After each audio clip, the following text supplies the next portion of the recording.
की आजकाल मराठ्यांचे नवे देव झालेत. बाबा नवे देव झालेत मराठ्यांचे. जरांगे पाटील मराठ्यांचा नवा देव आहे. तुम्हाला इतकं जळजळ मळमळ होण्याची गरज काय आहे? इतका का वास सुटावा अख्ख्या महाराष्ट्रात की कुठेतरी काहीतरी जळलंय अशी भावना निर्माण व्हावी? तुम्हाला जर तुमचा ओबीसीचा देव व्हायचा असेल तर काहीच करायचं नाही. जरांगे पाटलांनी काय केलं? 4 एकर शेती होती, 2 एकर इकली. घरी खायला राहिलं नाही म्हणून ते सासरवाडीत जाऊन खायला लागले तुमच्याच भाषेमध्ये. तसं तुम्ही तुमची प्रॉपर्टी विका, सगळी ओबीसी समाजाला लावून टाका आणि काय करा, तुम्ही पण असा 8-15 दिवस महिनाभर उपोषण करा. कडकडीत अन्न सोडा, पाणी सोडा आणि उपोषण करा. म्हणजे तुमच्यातली खरी तळमळ ओबीसीला दिसू द्या. मग तुम्हाला जरांगे पाटलांना जसं देव मानलंय त्याच्याहीपेक्षा मोठा देव मानतील लोक. तुम्हाला तुमचे मंदिरं उभे करतील, तुमचे पुतळे उभे करतील, तुम्हाला नाही ते करतील. पण तुमच्यामध्ये तेवढी ताकद, तेवढी धमक, तेवढी नियत, तेवढी लायकी, तेवढी क्षमता, ह्या सगळ्या गोष्टी लागतात. त्या नसतील तर उगाच दुसऱ्यावर जळून काय फायदा आहे का? आणि विशेष म्हणजे तुम्ही जर त्या पद्धतीने तुमची सगळी प्रॉपर्टी विकलीत आणि तसे जर उपोषणाला बसले तर खोटं सांगत नाही, मी ओबीसीच्या म्हणजे ओबीसी माय असलेल्या मायच्या पोटचं लेकरू आहे. मी स्वतः तुमच्यासोबत येऊन बसतो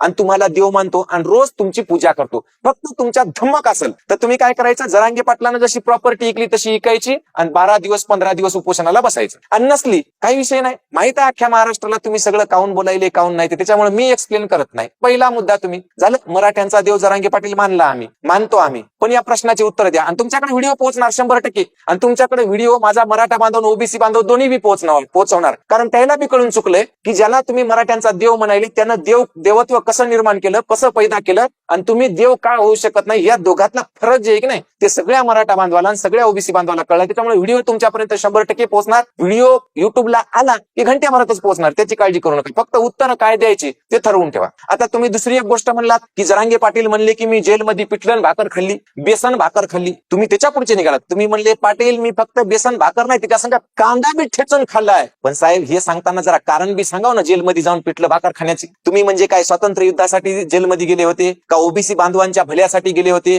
का? ओबीसींच्या एखाद्या गोष्टीसाठी तुम्ही खूप मोठं आंदोलन केलं, तुमच्यावर राजकीय द्वेषातून एखादी कारवाई करण्यात आली म्हणून गेले होते? सांगायचं ना साहेब की मी तेलकी घोटाळा केलता म्हणून जेलमध्ये गेलतो, मी महाराष्ट्र सदन घोटाळा केलता म्हणून जेलमध्ये गेलतो, मी ओबीसी समाजासाठी नाही तर मी हजारो कोटी रुपये कमवण्यासाठी, हजारोची प्रॉपर्टी हडप करण्यासाठी गोरगरिबाचे पैसे खाल्ले आणि म्हणून मी जेलमध्ये गेलो असं सांगायचं ना साहेब. तुम्ही अर्धवट नका ना सांगू. चला तुमचं वय खूप झालंय, अर्ध विसरले असाल तुम्ही. फक्त पिठलं भाकर संग कांदाच लक्षात राहिला, पण ते कांदा कशासाठी खाऊ लागला ते वांदा तुम्ही विसरून गेले हे तुमच्या लक्षात नसेल राहिला. आम्ही समजून घेतो. तुमच्या दम असेल तर परत पुन्हा तुम्ही एकदा पुढच्या भाषणात सांगा की मी जेलमध्ये पिठलं भाकर खाऊन खाल्लं. तुमच्यावर काय आरोप होते? तुम्ही ओबीसी समाजासाठी जेलमध्ये होते की स्वतःची खळगी, स्वतःचं पोट आणि स्वतःची प्रॉपर्टी कमावण्यासाठी जेलमध्ये होते? एकदा सांगा. झाला तुमचा दुसरा आरोप. फुसकेबार सगळे तुमचे, निवळ कुम्मट, काहीच नाही तुमच्याकडून अपेक्षाही नाही समाजाला काही. तुमच्याही नाही आमच्याही नाही कोणालाच नाही. ज्यांना आयुष्यभर पैसे खाल्ले आणि ते पैसे पचवण्यासाठी पुन्हा एकदा शेवटच्या क्षणाला पार्टी बदलली आणि सत्ताधारी संघ गेले, त्याच्याकडून अपेक्षा तरी काय ठेवा माणसा? चला तुम्ही तिसरा एक प्रश्न पुन्हा आणखी एक काय केलं तुम्ही?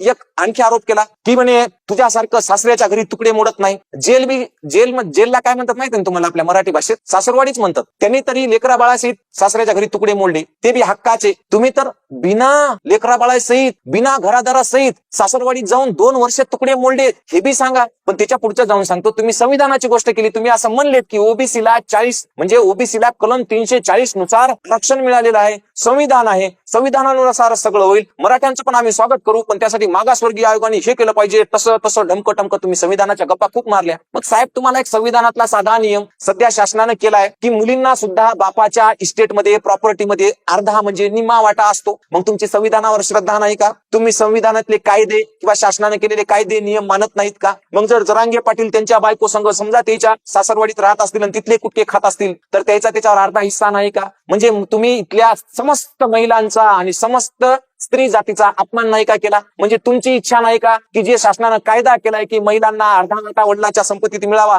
तो मिळू नाही, तो घेऊ नाही, ते हीन आहे, वाईट आहे, अशी तुमची इच्छा आहे का? नसल आणि तुमच्या गुणात पुन्हा दम असेल तर तुम्ही समस्त महिलांची माफी मागितली पाहिजे की मी जरांगे पाटलांना असं म्हणलो की ते त्याच्या सासरवाडीत जाऊन कुटके खायलेत, याबद्दल तुम्ही पुन्हा एकदा माफी मागितली पाहिजे. पण तुम्ही मागणार नाही. तुम्ही हे सुद्धा अनावधानानं बोललेत कारण तुमचं वय झाले, तुम्हाला तेवढे लक्षात राहत नाही. असो काही घोर नाही, काही अडचण नाही, आम्ही समजून घेतो. पण साहेब तुम्हाला जरासं तरी काय वाटत असलं तर तुम्ही परत एकदा पाहावं की आपण जे बोललो ते महिलांच्या हिशोबाने, संविधानाच्या हिशोबाने, कायद्याच्या हिशोबाने योग्य आहे का. आणि तेही तुम्ही छाटछूट माणसं नाहीत पुन्हा, तुम्ही सध्या संविधानिक पदावर आहेत, एका पक्षाचे आमदार मंत्री आहेत, तरी सुद्धा बरं चला असो ठीक आहे, होऊ द्या, झालं असेल वयानुसार, त्याच्या पुढे जातो साहेब. आणखी काही तुमचे आहेत ना बरेचसे, आणखी तुम्ही काय केलं, मराठ्यांना हजारो कोटी वाटले म्हणले, तुम्ही आरोप केला आहे की नाही. तुम्ही म्हणले मराठ्यांना हजारो कोटी वाटले. बाबा, मराठ्यांना वाटायसाठी जे पैसा शासनाने दिला त्याच्यासाठी कोणाची नाही याच्याबद्दल काही आपल्याला माहिती नाही. घ्यावी, चांगल्या पद्धतीने घ्यावी. कारण काय माहितीये का, जो पैसा वाटला तो उपकार केला नाही. जे शासन चालवतं, जे सरकार चालवतं, त्याचं कार्यच आहे की ज्याला ज्या पद्धतीनं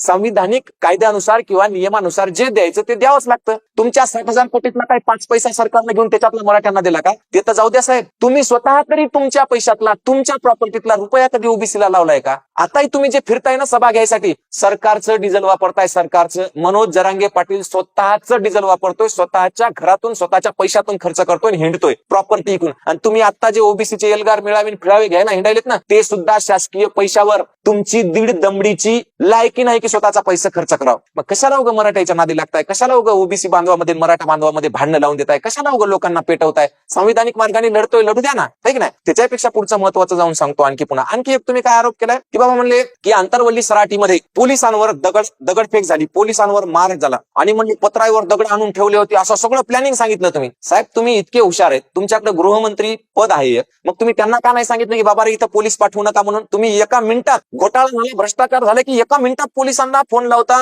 तुम्ही वकिलांना फोन लावता, अटकपूर्व जामीन घेता, 5 घंट्याच्या तुमच्याकडे अटकपूर्व जामीन येते, आणि तुम्ही आंतरवल्ली सराटीमध्ये पोलिसांना मारणार आहेत, घरावर दगड आणून ठेवलेत, एवढं सगळं तुम्हाला माहित झालं, पण तुम्ही गृहमंत्र्यांना सांगितलं नाही, पोलिसांना अटकेल नाही. एवढा सगळा प्लॅन तुम्हाला माहित होता, तरी तुम्ही काहीच केलं नाही. म्हणजे एकतर तुम्हाला हे काहीच माहित नाही, तुम्ही नुसतं फेकाफेकी करायले. आणि जर फेकाफेकी करत नसतील, तुम्हाला खरंच माहित असलं असतं तर तुम्ही सांगितलं नसतं का. बरं, त्याच्याही पुढचं जाऊन सांगतो. तुम्ही म्हणले जरांगे पाटील 3 वाजेपर्यंत घरात लपून बसले पोलीस आल्यावर. साहेब, काल बोलायला होता, तुमचा वाढदिवस होता साहेब, तुम्ही वाढदिवसाच्या दिवशी काय सिक्युरिटी, काय ते माणसं, तुमचे कार्यकर्ते बाहेर बोंबलून गेले की भुजबळ साहेब, भुजबळ साहेब, भुजबळ साहेब. भुजबळ साहेब दरवाजात सुद्धा आले नाही हो, खिडकीत सुद्धा आले नाही हो. मग कोणच शेपूट घातली, कोण भित्र आहे एकदा कळू द्या की साहेब सगळ्यालाच. म्हणजे आपल्या घरी नाही दाना आणि फुकटचा बाजीराव म्हणा, अशा पद्धतीचं काम झालं. आमच्या इकडे तुम्ही एक शेअर मारला साहेब, जबरदस्त शेअर होता. काय होता ते तुमचा शेअर, लष्कर भी तुम्हारा. ते तर मला असं वाटू लागलं, कांदा ले लो, भाजी ले लो, पण तरी सुद्धा तुमचा शेअर होता म्हणते. आम्ही समजून घेतला की काय होतं ते, लष्कर भी तुम्हारा, सरदार भी तुम्हारा. आमच्या इकडे एक मन आहे साहेब, आम्ही शेरोशायरी करत नाही, आम्ही मराठा माणसं, आम्ही कुणबी माणसं. आमच्या भाषेत, आमच्या मातीत अशा म्हणी येतात.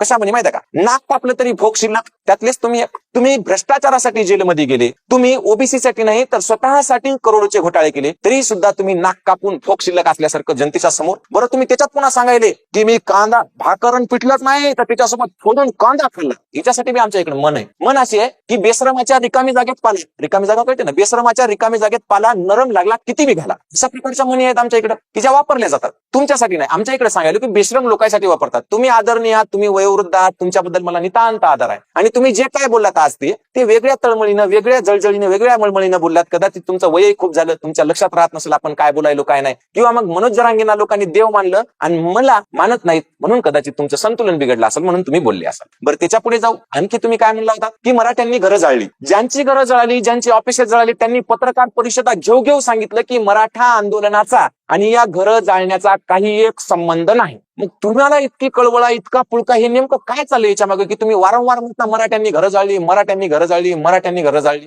कशामुळे, तेही तुम्ही एका संविधानिक पदावर असताना, तेही तुम्ही मंत्री असताना, तुम्ही जर भर सभेतून असे चितावणीखोर आणि 2 समाजात तेढ निर्माण होईल असे जर तुम्ही वक्तव्य करत असाल आणि तुमच्याकडे तसे पुरावे नसतील तर गृहमंत्र्यांनी काय करावं, एकतर स्वतः राजीनामा द्यावा, नाही तर याला अटक करावं. की जे लोक ज्याचं घर जाळलं तेच म्हणतात की हे सगळे बाहेरचे लोक होते, याच्यामध्ये मराठा आंदोलक नव्हते, आणि हे माणूस बोंबलू सांगायला की मराठ्यांनी घरं जाळले. म्हणजे या माणसाच्या डोक्यावर एक तर परिणाम झालाय, याला दवाखान्यात नेणं खूप गरजेचं आहे किंवा यांच्यावर ट्रीटमेंट करणं गरजेचं आहे, नाही तर मग याला अटक करणं गरजेचं आहे. असं मी नाही, सर्वसाधारणपणे तुमच्या वक्तव्यावरून म्हणतोय, सगळा समाज, सगळेच म्हणत आहेत. बरं, त्याच्यापेक्षा महत्वाची गोष्ट तुम्ही काय म्हणले की सकाळी 11 वाजता राऊत माझ्याकडे होते, गृह म्हणजे मंत्रालयामध्ये माझ्या सदनामध्ये बसलेले होते आणि 11 वाजता सोळंकेचं घर पेटवलं. तेव्हा मी राऊतांना म्हणले की राऊत तुम्ही जा, तुमचं हॉटेल पेटून देणार आहे. म्हणजे सकाळी 11 वाजता तुम्हाला माहित झालं की राऊताचं हॉटेल पेटून देणार आहेत म्हणून, शहरापासून बाहेर असलेलं 10-12 किलोमीटरचं. पण तुम्ही ते गृहमंत्र्याला सांगितलं नाही, तुम्ही एसपीला सांगितलं नाही, तुम्ही कोणाला सांगितलं नाही. आणि 4 वाजता तुम्ही 11 वाजता म्हणले की 4 वाजता लगेच घर जळा ना. म्हणजे साहेब या प्लॅन मध्ये कोणाचा सहभाग आहे? प्लॅन घडण्याच्या तुम्हाला जर 5 तास आधी माहित असेल की हे असं होणार आहे,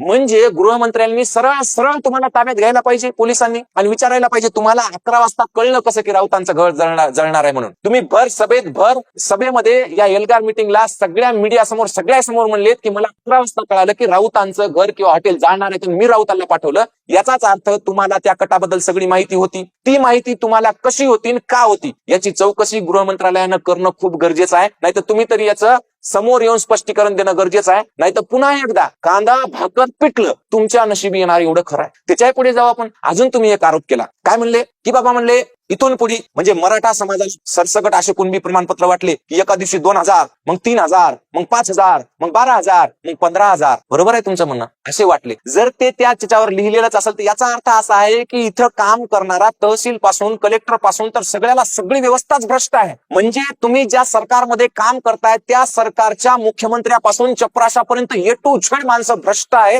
आणि ते सगळे जण खोटे प्रमाणपत्र देत आहे. मग तुम्ही त्या सरकारमध्ये का? जर हे खोटं असेल तर तुम्ही चपराशापासून तर सगळ्या कलेक्टर पासून तर सचिवापर्यंतच्या सगळ्या सेवकांची, सगळ्या नौकरदाराची, सगळ्या प्रशासकीय अधिकाऱ्यांची माफी मागा. आणि जर तुम्हाला माफी मागणं होत नसेल तर तुम्ही तो भ्रष्टाचार आहे म्हणून ते मान्य करा आणि या सरकारमधून बाहेर पडा. हे तुम्हाला ओपन चॅलेंज आहे. आणि या सगळे जे तुम्ही आरोप केले त्या सगळ्या आरोपांवर मी जे प्रतिप्रश्न विचारलेत तुमच्या बुडात दम असेल ना त्याची उत्तरं द्या. राहिला प्रश्न तुमच्या भाषणाला आणि तुमच्या याला ओबीसी समाज मानणार नाही. ओबीसीतला एकही माणूस तुमच्या बाजूने नाही, कारण त्या सगळ्याला माहिती आहे की ओबीसी करू करू करू करू तुम्ही सगळ्या समाजाला लुटले, ओबीसी समाजाला, आणि स्वतःची घरं भरलीत, प्रॉपर्टी कमवलीत. कशा प्रकारे एक भाजी विकणारा माणूस 7,000 कोटीचा मालक होते हे सगळ्या महाराष्ट्रानं पाहिलेलं आहे. त्याच्यामुळे तुमच्यामध्ये जर खरंच थोडीफार शिल्लक असेल जनाची नाही मनाची तर तुम्ही ताबडतोब मी विचारलेल्या सगळ्या प्रश्नाची उत्तर पत्रकार परिषद घेऊन द्या. व्हिडिओ तुमच्याकडे जाणार, 100% जाणार, तोही एका दिवसातच जाणार. फक्त उत्तर द्या, नाही तर पुढच्या सभेत बोलताना विचार करून बोला. एवढी तुम्हाला कळकळीची विनंती करतो आदरणीय छगनरावजी भुजबळ साहेब, आणि थांबतो. जय जिजाऊ, जय शिवराय.